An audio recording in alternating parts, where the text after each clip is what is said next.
अस्सलाम वालेकुम। नमस्कार दोस्तों। आज के इस वीडियो में सबसे पहले तो मैं अपनी भावभीनी श्रद्धांजलि देना चाहेंगे देश के उन जवानों को जो भारत की रक्षा करते हुए अपना बलिदान दिया। और इस वीडियो को मैं डेडिकेट करना चाहूँगा देश की सेना को।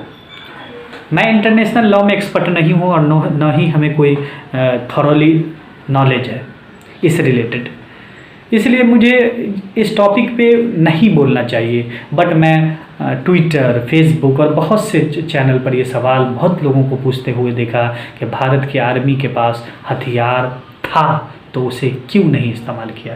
ये एक लीगल क्वेश्चंस है, तो इसमें कुछ जानकारी प्राप्त किया और सोचा कि आप तक भी ये जानकारी पहुंचाऊं कि किस लॉ ने हमारे जवानों के हाथ बांधे हुए थे, किस लॉ की वजह से। सोशल मीडिया पे बहुत से लोग बहुत तरह की टिप्पणी दे रहे हैं। कुछ लोग कह रहे हैं कि शाम में क्यों हमारे जवान गए, दिन में क्यों नहीं गए, डूब के क्यों मरे, क्या उनको स्विमिंग नहीं आती थी। कुछ ने तो ये भी लिखा कि चीनी फौजी हाइट में छोटे होते हैं, इंडियन फौजी लंबे होते हैं, मसल्स होते हैं, तो इंडियन आर्मी एक हाथ में उठा करके चाइनीज़ फौजी को फेंक देते। तरह तरह की बातें। हमें ज़रूरत है कि इस लॉ को समझने की कि किस वजह कर हमारे जवान फायरिंग नहीं किए और हथियारों का इस्तेमाल नहीं किया। एक्चुअल में दो बार एग्रीमेंट LOC के रिलेटेड इंडिया और चाइना में हुआ। एक 7 सितंबर 1993 का एग्रीमेंट हुआ और एक 29 नवंबर 1996 में, जिसमें दोनों साइड इंडिया और चाइना के 5 प्रिंसिपल हैं, म्यूचुअल रिस्पेक्ट के हैं, जिसमें है कि म्यूचुअल नन एग्रेशन, एक दूसरे के खिलाफ एग्रेसिव नहीं होंगे, non interference, equality and mutual benefit, peaceful coexistence, LOC पे ओवर स्टेप नहीं करेंगे, फौजी LOC पर कम रखी जाएगी और जितनी भी रखी जाएगी एक दूसरे को जानकारी दी जाएगी। Neither side shawl use it's military capability against the other, दोनों देशों में डिटर्मिनेशन साइड होगा, बाउंड्री का वो फेयर होगा, रिजनेबल होगा, म्यूचुअल एक्सेप्टेबल होगा, दोनों एक दूसरे को LOC पर ओवर स्टेप नहीं करेंगे, मिनिमम मिलिट्री फोर्स रखा जाएगा। यहाँ तक कि कहा गया कि मिलिट्री एयरक्राफ्ट पे LOC पर यूज़ नहीं करेंगे। इस तरह के बहुत सारे जो है ये हुए। उसके बाद जो है और भी इससे ये हुआ कि neither side shall open fire cause biodegradability, use hazardous chemical, conduct blast operation और हंट विथ गन और एक्सप्लोसिव। हमारे सैनिक के हाथ बंधे हुए थे इस रूल की वजह से, क्योंकि इसमें लिखा है कि फायर नहीं कर सकते हैं। हमारे सैनिक इसको फॉलो किया, इस सारे एग्रीमेंट्स को फॉलो किया और चाइनीज़ मिलिट्री इसको उल्लंघन किया।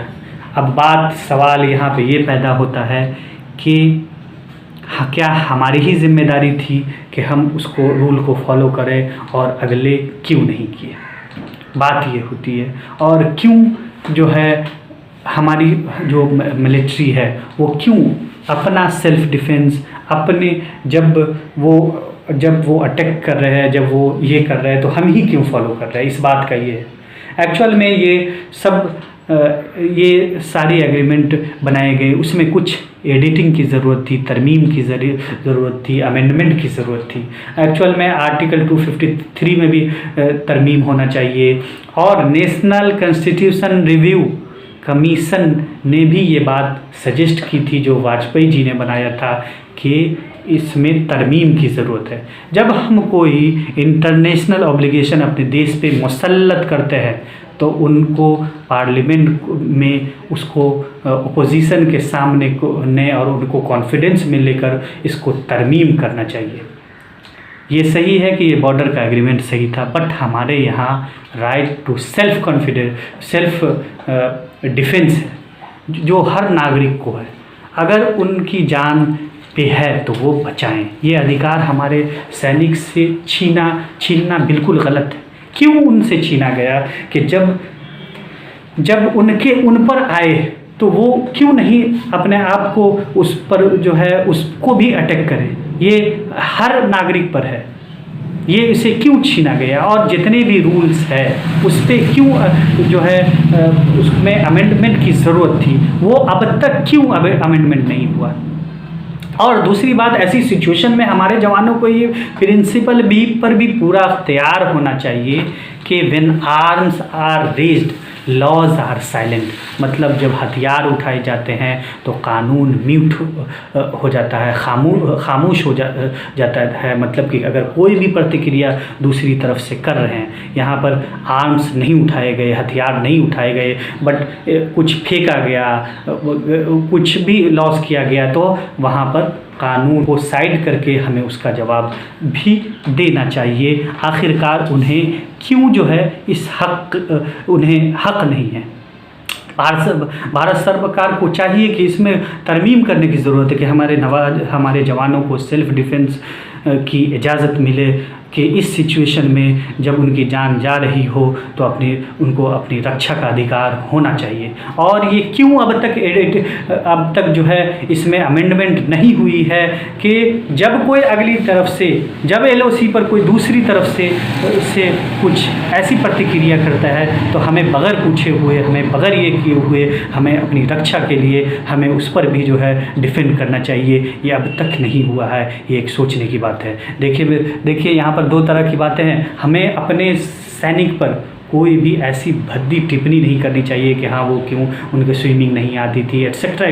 आप पूछिए यहाँ के गवर्नमेंट से कि आखिरकार क्यों इसमें अमेंडमेंट नहीं किया गया, क्यों मिलिट्री टीम को खुली इजाज़त नहीं है। जब उनकी जानें जाती हैं तो तब जाने के बाद फिर उनसे सरकार से एलो लिया जाए, तब जाकर ही कि ये किया जाए। क्यों नहीं उन्हें एलो होता है कि जब ऐसी प्रतिक्रिया, जब ऐसा मामला सामने आए तो हमको किस तरह उसका जो है डिफेंड करना है और उन्हें इसकी फ्रीली आज़ादी होनी चाहिए। Thank you for watch. Thank you.